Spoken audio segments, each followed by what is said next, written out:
Hello, traders. Today is Wednesday, July 23rd, and this is my analysis for the pound US dollar, and we are on the daily time frame to start with.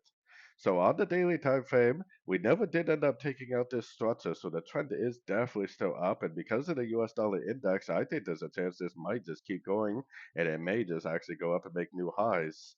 Definitely can't rule out the possibility of this move up being a correction to this last move down, so we definitely want to keep an eye out to see if it makes a corrective pattern instead of an impulsive pattern.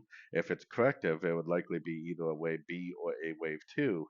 If it's impulsive, it would likely not be overlapping and it would just go up and make new highs. Either way, I definitely will be looking for longs on sort of time frames. Unfortunately, we're right at the top right now, so we don't want to try to go long right now. We only want to try to go long on pullbacks.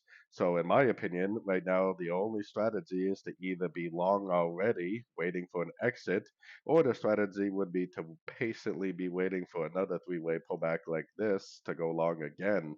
We've had some pretty nice three-way pullbacks. We had one on Monday, we had one on Tuesday, and we had one very early in the London session this morning. So I would just continue to look for those three-way pullbacks for potentially the continuation of this uptrend.